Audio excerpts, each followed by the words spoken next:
I'm very happy to welcome this afternoon Jeffrey Mount, who is a senior fellow at the Public Policy Institute of California, where he focuses on natural resource management, including climate change issues and water policy issues. Dr. Mount holds a Ph.D. in Earth Sciences from the University of California at Santa Cruz. He was a professor of Earth and Planetary Sciences at UC Davis for 32 years. 32 years or 34 years? 33, actually. 33? Yeah, I got to get my bio right. I don't want to shortchange anybody here. Yeah. He spent 12 years as director of the Center for Watershed Sciences at UC Davis. His recent publications just this last year include California's latest drought, reforming California's groundwater management, and water use in California. And you have noticed that his title today, California Water Policy and Water Myths, Drought Edition, is very timely. I have started to tell people from outside of California that it hasn't rained here in 3 years. Now, I may not be exactly correct, but I think the problem is that's close enough to correct. And we've got a little bit of a problem. And I want to turn the floor over to Dr. Mount and have him tell us more about that. So I taught for 33 years, and I know you people up in the back. I know you people back in the corners, but I'm going to ask you to try real hard to engage in this discussion. Because at the end of this, I'm going to ask you for your favorite water myth. And we're going to try and frame that water myth as a declarative statement. So you might want to think about it. I'm going to give you 5. There's at least a dozen that I can give you. But water myths are useful things because you are all involved in urban planning, urban water management, urban management, growth management, all those aspects that happen in the urban environment. And you know that urban myths, figuratively and literally, are extremely important in terms of the dialogue about planning. So I'm here today to talk about. We're really going to break my talk up into two parts. Because you are from Southern California, and I do not say this in a condescending manner, it's just a statement of fact. The Public Policy Institute of California has done extensive polling of Californians, and the level of knowledge about water in Southern California is the lowest in the state. And it's your knowledge, and I'll show you a cartoon which illustrates your knowledge, is it comes out of the tap, and somewhere in between it comes out of the sky. And that's about the level of Southern California knowledge. We did a poll many years ago. We asked people where the Delta was, and people replied, "That's an airline." So I'm saying, which happens to be correct. They got the answer right.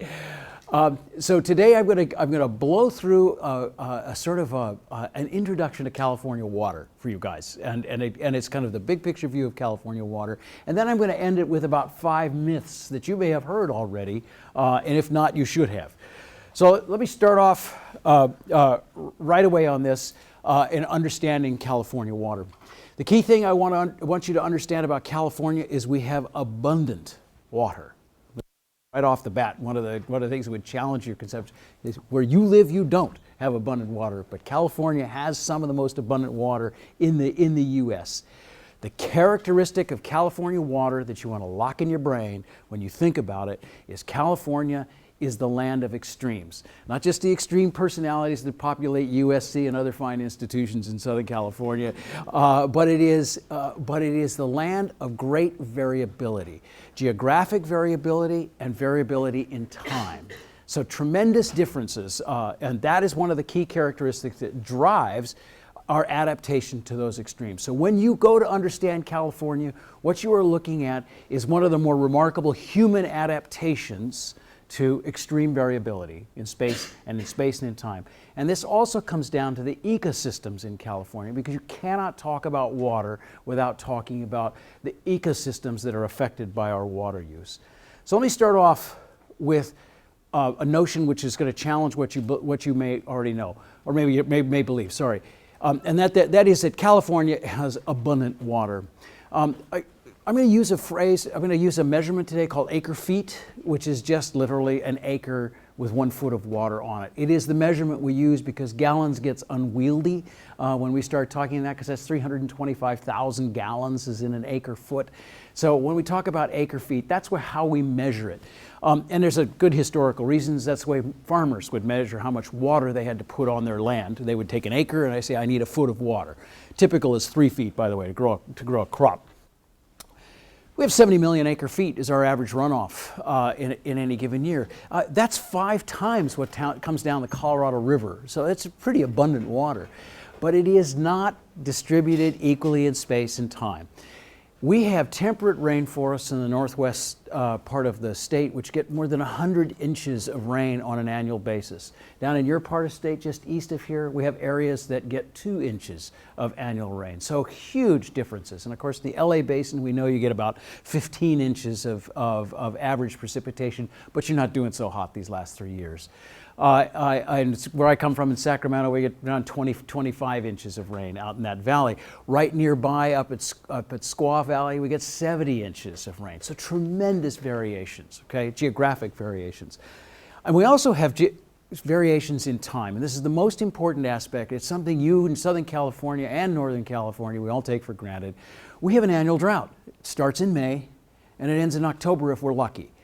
Okay, and that annual drought basically occurs during the period of highest demand for water, coincides precisely with peak demand for water, and it's the period of time where we get no water. And so right there is an immediate adaptation revealing the fact that we have an annual drought. But the second is we have drought. We are the land of extremes. If you do a statistical analysis of variance in climate in North America, California is the worst of them all. It is the most variable climate in terms of precipitation of all of North America, which should be surprising to you, but it's true. Not only do you have this annual drought, but we have the interannual variation, which is so extreme, and we're right in the midst of a good one, a good bit of it. We're the year 3 of a significant drought. Our longest droughts are typically 6 years, so we got 3 more years to go to match the length of the drought of two that occurred in the 20th century. But it's a pretty significant drought that we're in right now. It's dryness, which is so important.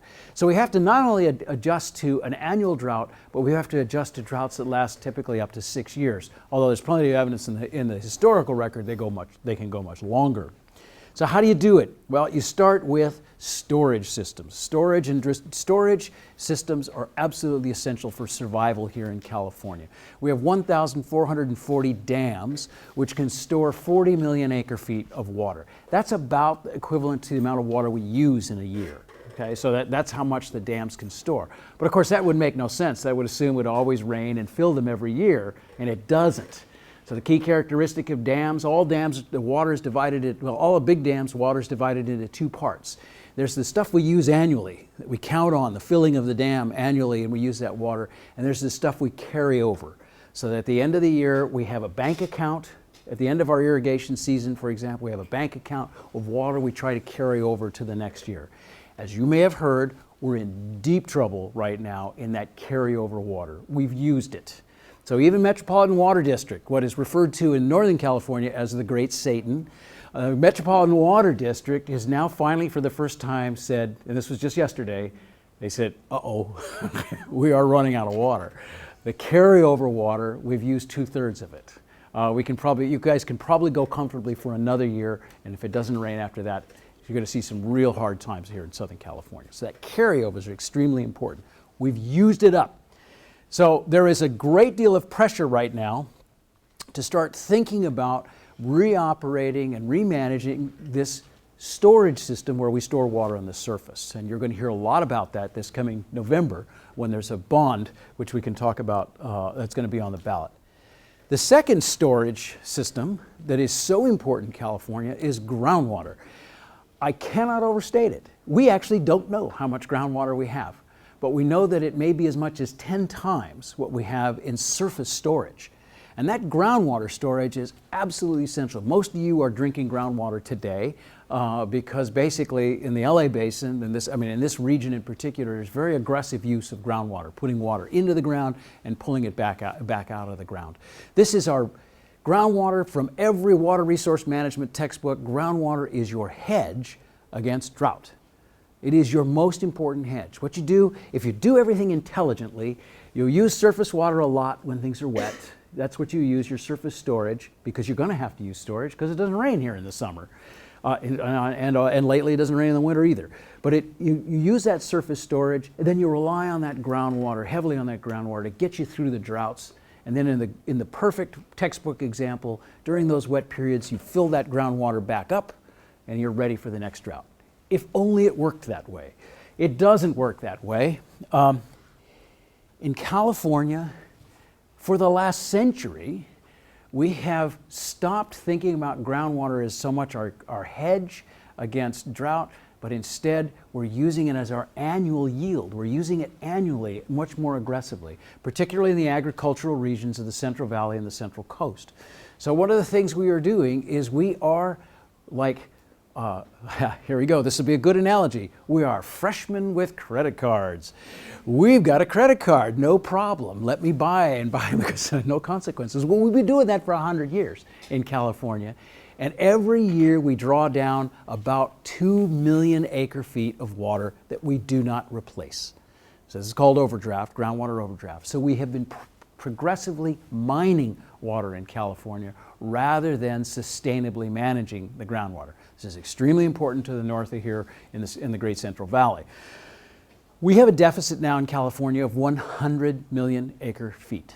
What that means, if we turned off all urban water use for 10 years, we couldn't replace that water.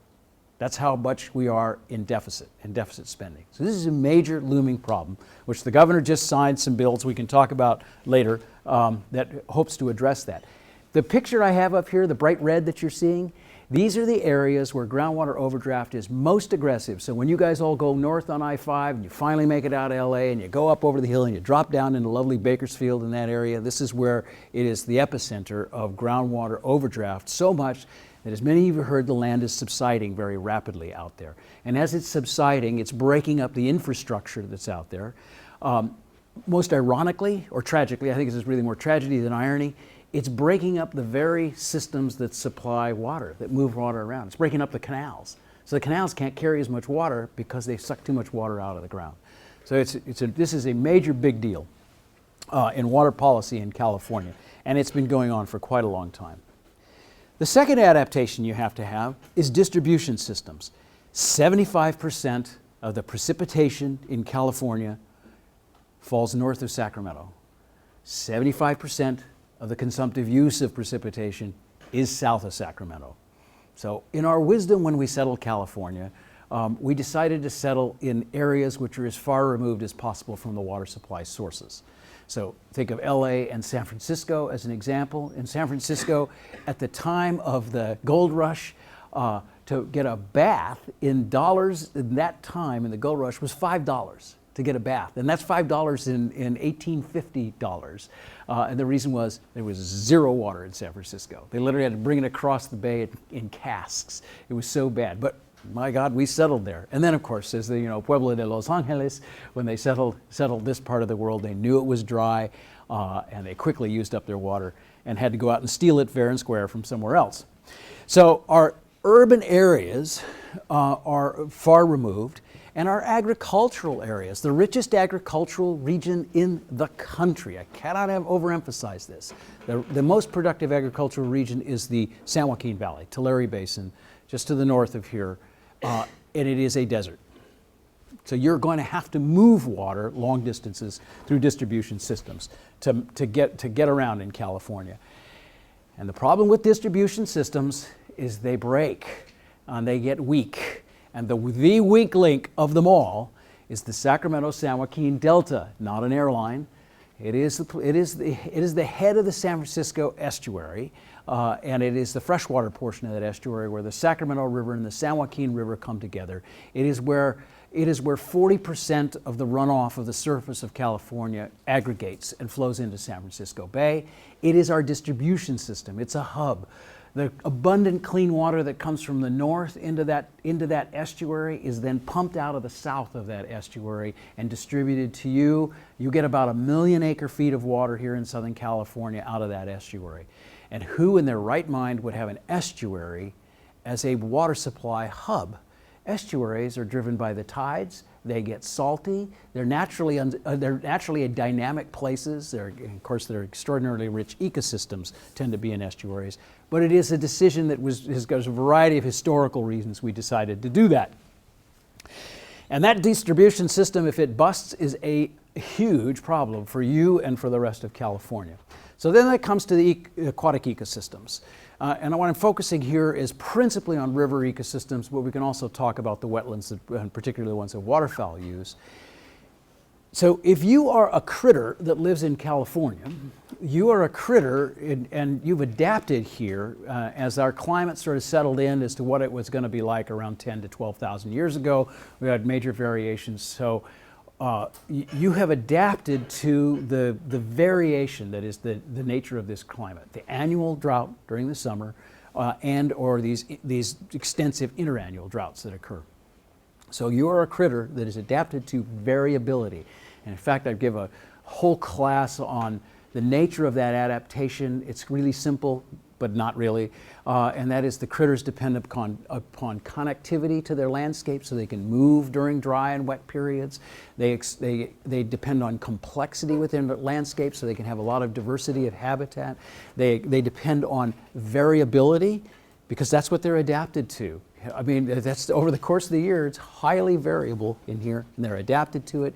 They're adapted to specific water quality, and of course their own native biodiversity. The diverse ecosystems we have all these wonderful, delicious, complex feedbacks that are associated with that. Well, in comes humans to try and adapt to this land of extremes, and in so doing, we develop these storage and distribution systems, all of which disconnect, simplify, homogenize, change the water quality, and introduce an amazing array of what my biologist colleagues call guest species, which are non-native species or invasive species. And you have fundamentally transformed these ecosystems. And why should you care? It is not because you want to go out and hug a salmon or a tree or anything or a bird like that.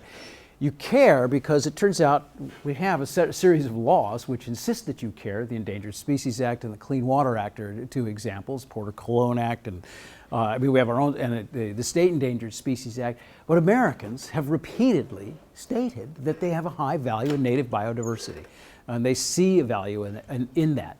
So beyond that, we also know that well-functioning ecosystems are also essential for us. They clean the water, they reduce hazards. They don't just provide fish and birds to us, they actually produce a series of services. So that's why you care about them. Not just because the law says you have to, but because there is value. Public has placed value in those clean ecosystems. And so what happened? In that transformation, there's just see that lower picture there, there's some guy in a boat there surrounded by water hyacinth. I have to tell you, one of my colleagues who works on the Sacramento-San Joaquin Delta said many years ago, he said, we have so changed the ecosystem, we moved it from a freshwater tidal estuary, which occasionally got salty and occasionally got whacked in big floods, and it was this huge dynamic place. Lined it with channels, 1,100 miles of channels, and then we turned it into the equivalent, the hydrologic equivalent of a lake in southern Arkansas, he says. That's what it looks like. So we have the nerve to be surprised that it's full of species from a lake in southern Arkansas. And in fact, there's very few native species left in that system. So that is the nature of the extraordinary transitions. And then finally, the last part of this to keep in mind is we will have good, solid scientific arguments of whether the changes that we are seeing now are driven by climate change. It's an anthropogenically forced process. But we will not have big arguments over the fact that we're seeing change. I mean, this is easily quantifiable, easily describable, increasing temperature and changes in precipitation patterns, which are leading to reductions in snow and more rain. So less snow, more rain. That's how we partition it in the northern part of the state. Changes in timing and runoff. All of these changes are going on, are now mingled with human-induced changes, making for a fairly complex, dynamic world, which is damn difficult to manage. And that, if you are not ready to, by the way, So many years ago, I got the nickname Dr. Doom.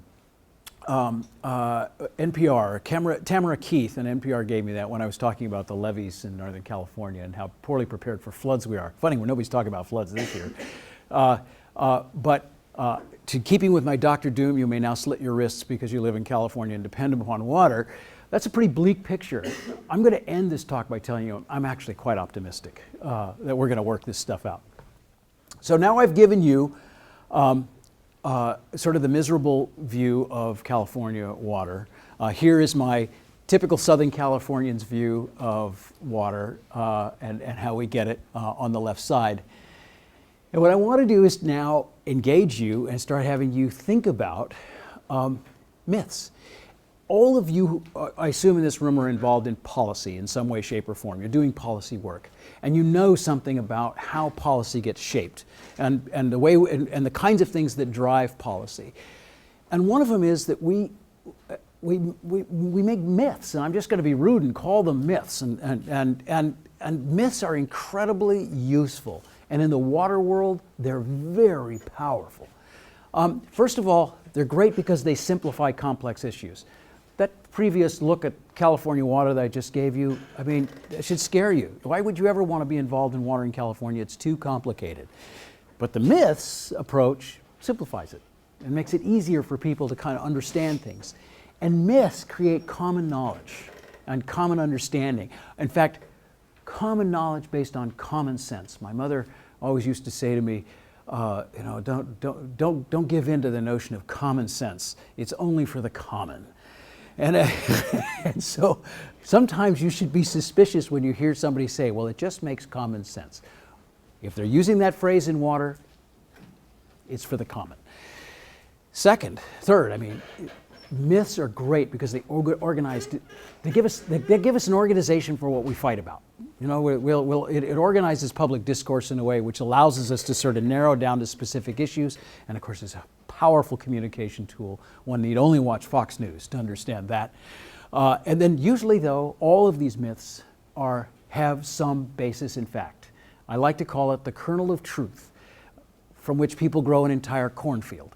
But it is the kernel of truth that drives these myths. And so I'm going to give you my 5, and then I want to hear your others. In fact, you may add to this, this collection of myths. So here are my 5 that you may think about.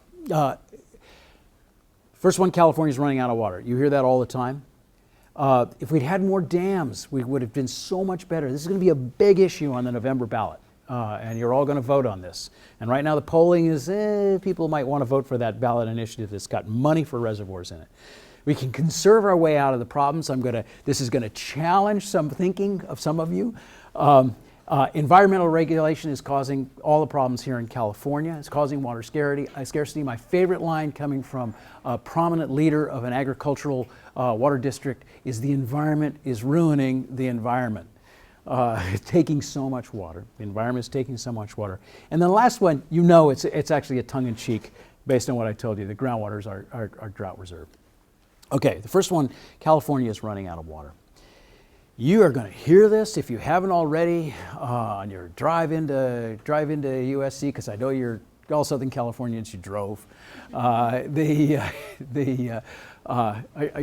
grew up in Santa Monica, so I'm not completely foreign to this part of the world. You hear this on the radio all the time, and it's great. You know, the talking heads, we are running out of water in California. We got to do something about this. We are not running out of water in California. What we are running out of is cheap water. Therein lies the problem. If you rely upon inexpensive water to do business in California, you are being seriously hurt by the current drought. But if you have the resources to pay for it, despite some laws that make it very difficult for districts to, for example, Proposition 218 is a good example, to raise that money, if you've got the money, and the urbans always do, if you've got the money, you got the water. It is a saying in the Central Valley and in Owens Valley, and it changes from year to year. They always say the same thing. In the end, LA gets its water. Okay, so in the end, you guys are all going to get your water. So what we're running out of is cheap water. Remember that 80% of the human use of water in California is agricultural use. And that agricultural use relies very heavily on inexpensive water. Otherwise, their crops just are too expensive and they can't sell them. We are hooked into a global network of distribution of food in California. The price of goods for food in California is driven principally by global prices, not hungry Californians. And so there's this notion about no farms, no water, no food, which we see as a common sign. I'll show you that sign in a bit here. It's really, that ignores the way it really works. The way it really works is that the Chinese have become very fond of the almonds and pistachios we grow here in California and have driven the commodity prices up on almonds and pistachios, and people are planting them like mad, okay? But they need cheap water to get those, and that's the biggest problem. So that's that, and also having said that, and here's actually a quite optimistic view of this, we are also adapting to the fact that the price of water is rising in California. And as the price of water rises, it tends to flow to those who are willing to pay for it most. But we're also just flat out using less water.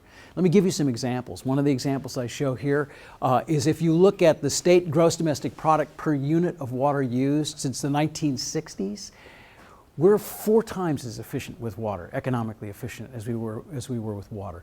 We have added 10 million people to California, and our urban water use remains the same. It hasn't changed. It's really quite remarkable. So we're seeing these adaptations. The problem is we're also creating what's called a hardening of demand. And the place where this is really hitting home is those pistachios and those almonds and those walnuts and those luscious wines of California. These are crops you cannot let go fallow when you have a shortage of water. And therein lies our one of our biggest problems.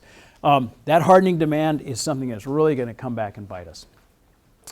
If only we built more dams. Good God, you're going to hear a lot of this. You know, we got to get California back to work and we need to build dams. I got some bad news on that.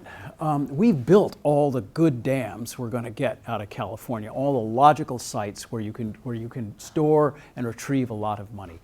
More reservoirs would help because they create flexibility in how we operate, but it does not mean new water. New storage does not translate to new water for the very simple reason you got to fill it. And if you can't fill it, you can't use it. There's the other, and then the other side of this, on the reservoir side, it all depends on who pays for it, right? If it's free, if the storage is free, it's great. If you got to pay for it, it gets really, really expensive. And the biggest demand for new storage is out of the agricultural community, and they don't actually have the resources to pay for it. They're going to depend on someone else to pay for it to make it work. And then finally, we've done a bunch of modeling at UC Davis and at PPIC on this, and what we've basically found, if you took all the new storage that people are proposing, that's about 9%, it's about 9%, 7% of the new storage, it's an increase in yield of 1%. You have to remember, you have to fill it. And moreover, you have to keep it in the reservoir. This is why I keep telling everybody, oh, the drought would have been so much different if we had more storage. Would we have had the discipline not to use that water in year 2 and in year 3? There is nothing to indicate we do. So you'd have to, gotta have that water carry over. So be suspicious. Third one, and this gets me in so much trouble with my green friends when I say this, we can't conserve our way out of this. Turns out we can make a big difference. In the urban environment, for example, since as you know here in Southern California, roughly half your water use, and this is half of your net water use in Southern California, is landscaping. Okay, so grass. So we need to replace the bumper sticker, kill your television, which was my generation's bumper sticker. Your generation should be kill your lawn. It makes a huge difference. It creates so much more flexibility in the urban environment, and its direct yield of water, it creates new water. But in the agricultural world, this is not true. Every one of you wants to start with the assumption that bad farmer who's out there dumping water on his or her land is wasteful use of water. Alfalfa is a good example. But you got to understand, farmers are actually quite efficient with water. Not so much at the individual site, but every drop of water that runs off that farm or goes into the ground gets used by another farmer. So in many ways, they're very, very efficient in that. And when you tell farmers, you tell farmer A, you got to switch to drip, which they've already done, by the way. You got to switch to drip irrigation and reduce that water. You're actually cutting off a farmer farther down. It's a long explanation, but in the end, to significantly reduce agricultural use of water, the new technology helps, but you're going to have to fallow some land. And to deal with that groundwater problem, you're really going to have to fallow some land. And we're talking about not an insignificant amount of land.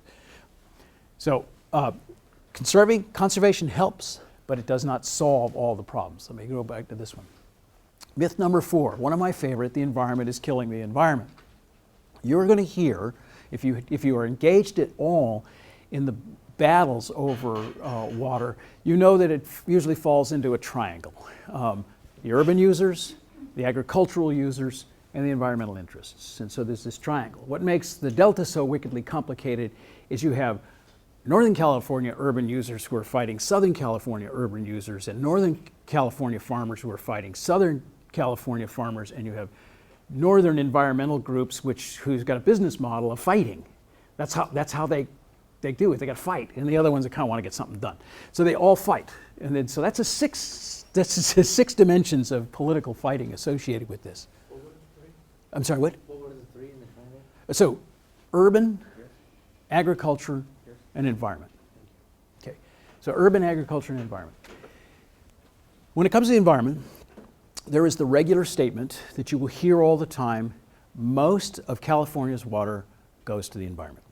And you're going to hear this all the time. Environment takes most of the water. Agriculture is not really the big issue I would talk about. It's mostly the environment. And this is the argument that's been made by the agricultural community in particular for years. This is an illegible diagram because you can't possibly get through a talk like this without one unreadable diagram, but I'll tell you what it says. If you look at how water is allocated in California, what we do, the Department of Water Resources has this very bizarre method that they use to describe how water is used in California and allocate it to urban use, agricultural use, and in the environment. When you look at the environment, it's a big number. It's more than half. More than half of the water is allocated to the environment. And that's what you'll hear. But then you actually say, how is that so? Well, the reason is 2/3 of that water is associated with wild and scenic rivers on the North Coast, where there are no farms and there are no cities, and the water runs off into the ocean because nobody can use it. There's no rational or economically feasible way to use it. But all of that is counted against the environment. So if you stop for a second and remove all that North Coast stuff that you see there on the side, you'll actually see how water is allocated. And it turns out that most of the water is allocated to agriculture in California, with the environment being second and you urban users last. So you urban users are actually a very small amount of the water use, total water use in California. And here's the part that makes people crazy, and I have gotten 2 death threats over it, which is great. Of human use of water in California, of human use of water, 1/2 of the use of water in California, of human use of water, goes to less than 1/2 of 1% of our gross domestic product. So let me repeat that. About half of the use of water goes to less than 1/2 of 1% of our gross domestic product, and that is low revenue crops. So the reason I say that, I bet we got some room to adjust in there. I don't want to tell people how to adjust, but I bet we got some room to adjust. The point is, it's not the environment that's stealing the water. It is definitely an issue. It's definitely an issue, particularly in the Central Valley, where they've lost about 1.5 million acre-feet over the last 15 years to environmental regulation. So it just depends on where you live. In fact, that's what this slide. Okay, last one is the groundwater myth. So I told you, if you go out and you get a water resources textbook, usually about this thick, lots of partial differential equations, and you open it up and you wade through that water resource management textbook, optimization theory and all that great stuff that they do, what you'll find repeatedly is the notion that groundwater is our drought reserve. And in California, where groundwater is 10 times the potential storage of surface reservoirs, it should be our drought reserve, but it's not. And so what we're finding today, of course, is this constant mining of groundwater that is the unsustainable use of groundwater, is now in the middle of this drought made groundwater very expensive and its availability quite low. You may have all heard about what I call an arms race going on to the north, outside of the LA basin, to the north in the agricultural basins, where literally whoever's got the most money wins, because they can drill the deepest well. And as they're drilling these wells and they're dropping down more than 100 feet, water table's dropping more than 100 feet in the space of a year, which is an extraordinary amount of water, they're literally just mining this groundwater, and they will not be replacing it. And this has gone on forever. It just, because of these very high value perennial crops, the orchards and the vineyards that have come in, the farmers have a tremendous economic stake in doing whatever they can to get water. So they're using groundwater unsustainably. Last week, Governor Brown signed historic legislation for the first time in the history of California. There is now the requirement that priority basins must come into balance by 2040, by the way. It's not like it happens overnight, but it's up to 2040. So we are not using it in a sustainable manner, and we have been using it badly all this time. This is an example from the Tulare Basin. The line that you're seeing there is groundwater loss, and this is actually out of date, but that's more than 70 million acre feet of groundwater overdraft. We have been propping up California with groundwater, but we're propping it up not as drought storage, but as annual use. That has to change one way or another. It can either be a horrible, difficult landing, meaning it changes one way or another when you think about it, because as they keep drilling wells deeper and deeper, it gets more and more expensive for them to pull the water up from those great depths. And at the same time, they actually wreck water quality when they're doing that as well. So eventually, it gets too expensive to grow the crops using these deep wells. And so it solves itself that way. But if you're a family farmer who's been on the land for 100 years, and a certain unnamed insurance company comes in and buys up the plot next to you and drills a giant deep well, and you're dry, you're left, you're bankrupt. That's probably not good social policy. Okay, so really quickly, from myths to nuanced reality, we're not running out of water. Water scarcity is increasing. More can be done to manage both demand and supply. But we're not running out of water, we're running out of cheap water. More reservoirs would help. They give us a lot more flexibility, providing we operate them that way, and we show discipline in how we're doing it. That's extremely important. Conservation works, particularly in the urban environment, where you're not just, it's very difficult to do, but you're doing it here in Southern California. You guys, by the way, I gotta tell you, this is so fun when I go and talk to San Francisco and I say, the Great Satan, Southern California, is so much better than you snooty people here in San Francisco who wear black and are all skinny and tall. You might know. So they look at me like, what? I said, only think about it. You guys recycle less than 1% of your water in San Francisco. The water that LA takes out of the Delta, they recycle it multiple times, and they clean it up and they discharge it to the ocean. You discharge it back into the Delta where it's a major pollutant. And Southern California is miles ahead of Northern California in just this whole process in conservation. But be careful about demanding that farmers do more conservation. What you've found from studies around the world is improved conservation in the farm sector leads to more farms, leads to growing more crops. The last two, there is definite competition between environmental uses of water and agricultural and urban uses of water.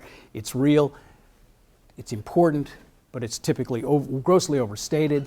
And then groundwater managed to sustainably can be our drought hedge in the future, but we've got to get a handle on that. And then finally, what I have here, this is my bonus list of myths, because one of the things I discovered about myths is myths have two things, silver bullet solution or a villain. And sometimes it's great to have them both. So you can insert your villain here. Here's my short list of things I have heard in talks over the last couple of years about who the villains really are. Cows, alfalfa, Governor Brown, El Nino, hipsters, you name it. Everybody's a villain of some kind or the other. So let me sum up by saying myths are always involved in California water, but they they miss the nuances. I mean, water is messy and ugly and complicated and difficult to explain and difficult to manage. Myths are extremely popular during droughts, where we're looking for that silver bullet and the villain to blame. But to do good policy, which you're all worried about here, to do good policy, you have to get out and go at these myths and confront these myths in order to get at good policy. And the good groundwater policy that Governor Brown just signed is exactly one of those. It took years, well, 100 years actually. It took 100 years, but basically to beat back the myths until the myths could no longer be supported, and eventually the legislature came up with a fix. And with that, I will stop. Thank you very much. I'd like to introduce our discussant for this talk, Dr. Elena Maggioni, who is a visiting scholar at the USC Center for Sustainable Cities. She's currently researching groundwater management in Southern California. Dr. Maggioni has her Ph.D. in public policy from here at the USC Price School. And prior to that, she worked as a planner in environmental impact assessment, including working as an assistant to the mayor of Venice, Italy. So let me welcome Elena Maggioni. This explanation was very thorough, and probably you have been invested with a lot of information that maybe you didn't have. But I want to add one of the issues for water management in California as a whole that I think it's important, and it has been touched somehow in the presentation, but I think it really deserves a lot of thought, and especially in the School of Policy, Planning, and Public Administration. It's a very interesting topic, and it's the institutional context in which water usage and water management is made. We can ask ourselves, how do we adapt to these droughts? In the future, what scientists say, it's in the future, droughts will be longer. We have in the past, here in California, proof that droughts were much longer than the 6 years that we've had recently. So how are we going to adapt to these new realities, and who is going to adapt to these realities? And we can think it as an individual effort, and we have all these messages that we have to do, take shorter showers, or close the tap while we brush our teeth. But also there are organizations that manage water that are much more responsible for the amount of water that we have, and how this water is, where this water is moved around in the state, and who gets how much water. And I would like to concentrate a little bit on these organizations because we have to ask ourselves, are these organizations up to the challenge of managing water in a more sustainable way? And also, is the regulatory system conducive of a more sustainable water management system?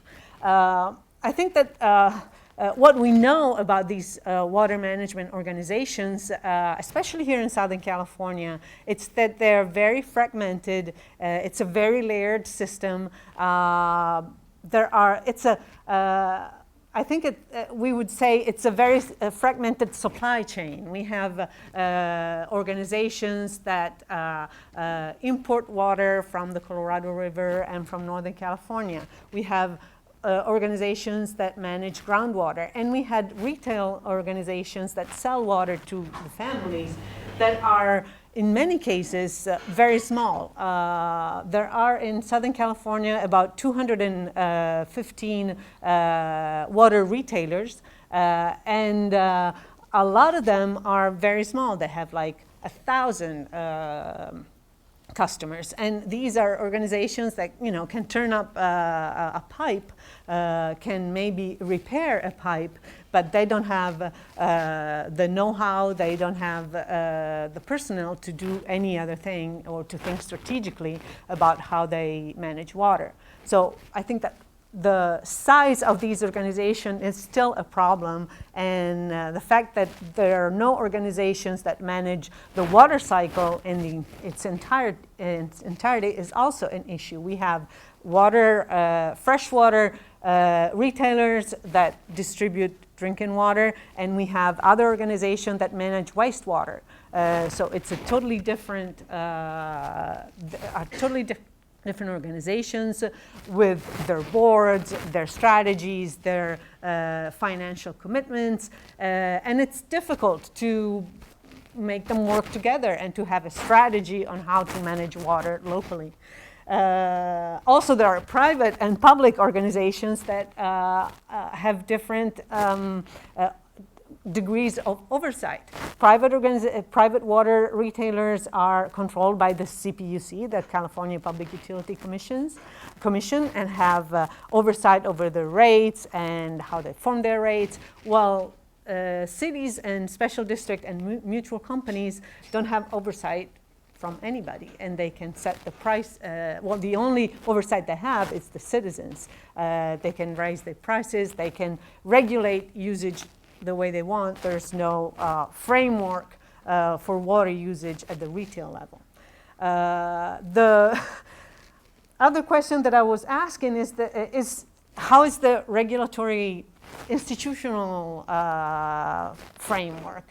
Are the rules that govern water conducive or sustainable water usage? And I think that the most disheartening element of this answer is that there's really very little oversight over water usage from any, and many water agencies don't have any accountability measure. And also the system of water rights in California, it's really ineffective for water conservation. We have a state water control board that controls the amount of surface water that is used, and we have a system that regulates surface water usage rights that have been established after 1914. But for those water rights that have been established before 1914, we have no system of regulating them. And a recent study shows that this surface water is over-allocated. Many rivers have water that's allocated that's not even there. And it's very difficult to reduce water usage rights because, of course, water is it's an asset for anybody that owns water rights. These water rights are an asset, and so it's very difficult to reduce these water rights. For groundwater, it's even worse because in California there's no property right or user right over groundwater generally. In Southern California, groundwater basins have been allocated, but in many cases they have been over-allocated. And for example, there is a central basin. It's somehow under the southeast part of Los Angeles County. The water that's been allocated with this allocation process is double the safe yield of the basin. And in order to replenish this groundwater basin, the pumpers have to buy water that comes from Northern California to replenish the aquifer. And since, as we said, this water comes from Southern California is really, the future of this water that comes from Northern California is really complicated. It's going to be even more complicated to buy this water to replenish these aquifers. So the system of water rights, it doesn't really work to encourage sustainable water usage. Another factor that I think doesn't really help with water conservation at the urban level, at least, it's the problem of water pricing. Of course, domestic water, it's not really doesn't have a, it's very inelastic. The more you grow the price of water, the usage doesn't really decline as much as you grow the price. So pricing, it's a complicated instrument to use to reduce water usage. But furthermore, here in California, the Constitution defends the right of citizens to pay for water only for the average cost that the water agency bears to bring the water there. So there's very little room to modulate water rates in order to reduce water waste and have higher rates for those users that use waste a lot of water. And this is also a big institutional issue that maybe it's a myth. But it's my personal myth that I think it's a big obstacle to implement effective conservation strategies. Like desalinating. Oh, I was so hoping we'd get to that myth. So frame it as a myth. So we have plenty of water, it's just salty. Just salty. We can just clean it up through a simple desalination process. That's a great myth, by the way, and it is was just in the news the last couple of days. A whole lot of effort, and we can both answer that myth. So the nuanced answer to the myth is desal is very useful, especially in droughts like this, in urban settings, where you can pay a lot of money for it because it's expensive. So. Although Israel is using desalinated water to grow crops, they're desalinating less salty water, so more brackish water to do it. The fact is it's not cost effective for agricultural use. It is also not cost effective often for urban use. Let's give you an example. Australia has went through the most epic drought in the history of that nation. They went out and they said desal is the answer, and they built, was it eight desal plants in Australia? One of them is running now. They mothballed all the rest because they were too expensive. Santa Barbara built that fancy desal plant north of Goleta that you all see. They mothballed it because it was too expensive. They're building the big one, the Carlsbad project, Poseidon project here for San Diego.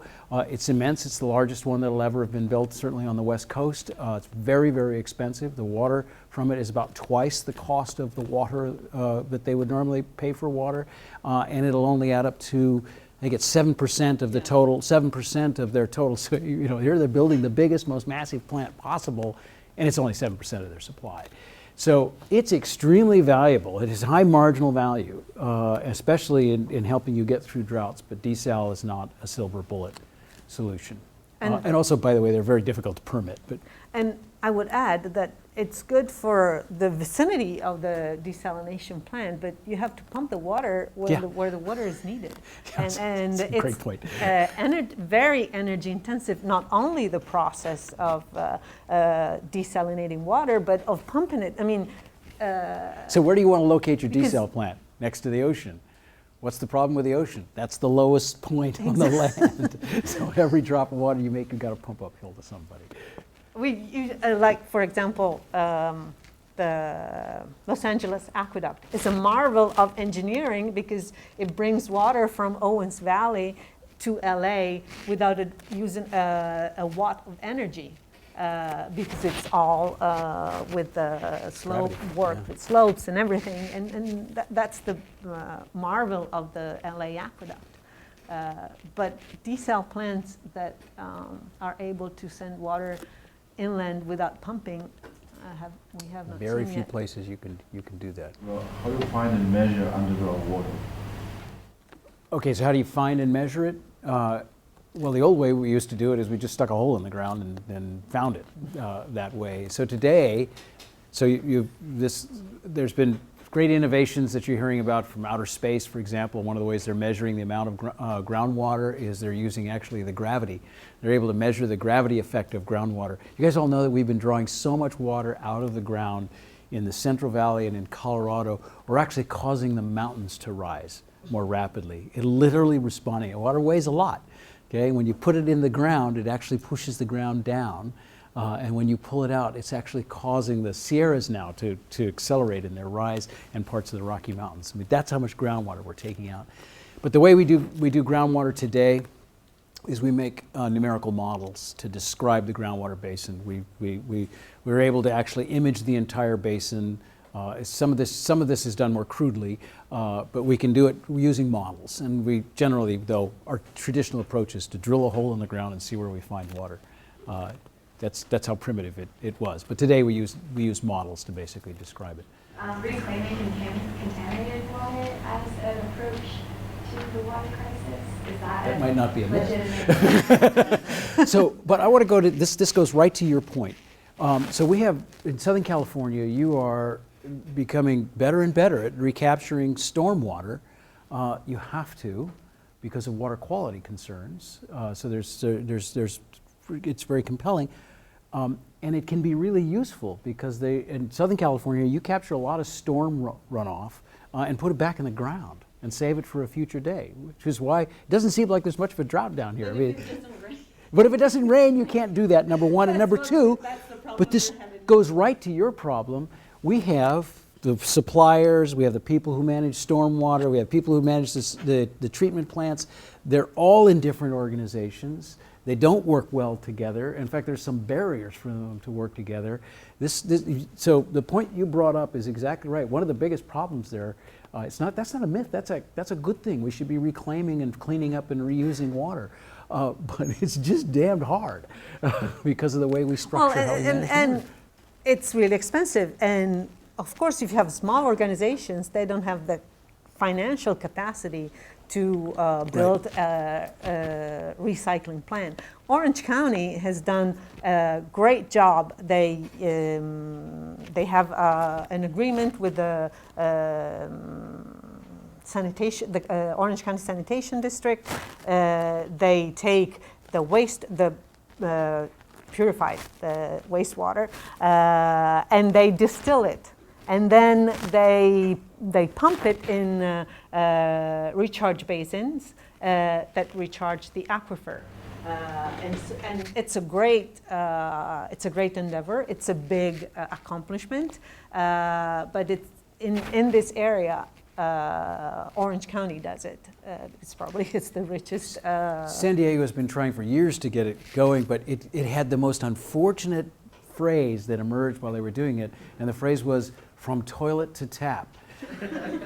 So the ick factor made it very difficult for them to do it, but potable water, totally doable. Los Angeles it's is also, the LADWP is also trying finally to build this, to recycle its own water, because they have a huge wastewater plant. And they also treat wastewater for other cities, so they have a lot of wastewater. But the problem with Los Angeles is that the groundwater in the San Fernando Basin is contaminated by industrial contamination. And so the issue is, are we going to spend all that money to build a recycling plant to just replenish a basin that's contaminated, and we have to pull out the water and clean that water again? One of the other, it's not a myth, one of the other issues really, especially in this area, is contamination. Los Angeles, the city of Los Angeles cannot use all his water rights because its wells are in contaminated areas. In the San Gabriel Valley, 1/3 of the water that's used in San Gabriel Valley is contaminated, and there are plenty of plants that clean up this water with Superfund money, but let's not start about talking about Superfund, because Following this LA stormwater capture to the Tahoe, so I say that it's a myth that you can capture stormwater and use it, okay? That's a myth, because LADWP doesn't own the asset right now. everything's being legislated into what water assets are supposed to be, and Bureau of Sanitation and LAPWP are about ready to butt heads if they haven't started, because it's a Bureau of Sanitation asset. And I've watched millions of dollars being wasted in this myth that we can capture this polluted, a lot of it's through natural oil runoff of the oil field that LA has, capture it and clean it. At what cost? And they have yet to come up with the cost as they densify the area with the Chinese investments coming in here, building up, less lawns, higher. LA River's not about ecosystems, it's about development. It's outpriced by the Legion Valley right now, outpriced already, justified. So let's come back to the fact that it's a myth. So along the area lines, it's doable. It's expensive and it's difficult, but we have in place political and structural systems which make it very, very difficult to do. Where's your public health aspect? Missing in this, Title 22 water, it falls in between the governance issues of public health. Vector control's always already been out, even though they keep it quiet, because we have West Nile now. We have a lot of things where industries, like chicken industries, can get wiped out because of this inefficient bacteria building water in areas. They have a Temescal Canyon. There's a problem with, I have a civil engineer out there who's an acoustical expert that knows that, you could have like a bomb effect with all the chlorine that they're going to clean it with. I mean, folks, get real here. I mean, it is a lack of urban planning, a lack of looking at the infrastructure. How many pipes are broken? We're losing water. Immense amounts. So, Immense amounts. let me think of your favorite competition in football and how'd that go over there at UCLA when that pipe blew up. And that's an example of aging infrastructure. So I guess what I would quibble with on this is it's doable, we just don't do it. And I guess the same way my groundwater myth is, it's doable, we just don't do it. And so I actually have a more optimistic view. I didn't get around to that, and I know we're going to run out of time here shortly. I'm actually more optimistic, and maybe more optimistic than you, even though I sound terrible like I'm not optimistic. In the last 10 years, we've had groundbreaking legislation come out of Sacramento. I understand Sacramento becomes increasingly irrelevant when you think about, because what's going on at the local scale is probably most important. But the groundwater legislation that was signed last week by Governor Brown was historic. I mean, it's the first of its kind. We had, you guys don't worry so much about floods here for now until you have one, then you'll worry about them again. We had the most comprehensive progressive flood legislation go through in 2007, right after Hurricane Katrina, kind of woke up the legislature. We had the comprehensive Delta legislation in 2009. Oh, these are going to take decades to actually have an effect. So that comes back to your point. Nothing in water, nothing happens overnight in water except floods. But I mean, the response to water and the management of it unfolds over generations in California. And all you can start to do, so in yours, the proposal that we made in this, so we have this, so I got to plug a book, okay? You can't get away without having somebody come speak and plug a book. It's called Managing California's Water from Conflict to Reconciliation. And it's published, you can download it for free at ppic.org, so that's Public Policy Institute of California. And it's a very comprehensive look at this, and it makes a series of proposals to try and get at the problems you were talking about. We're just not there yet. It's a generational kind of thing. But I will tell you, and I don't think you'll disagree, the Clean Water Act is coming for Southern California and is on its way to Southern California, and stormwater cleanup is going to be a huge issue. To meet those standards, one way you're going to have to clean it up is you're going to have to keep it. And that's good for Southern California. You're going to have to figure out how to keep it, and keep it, put it back. But you haven't figured it out yet.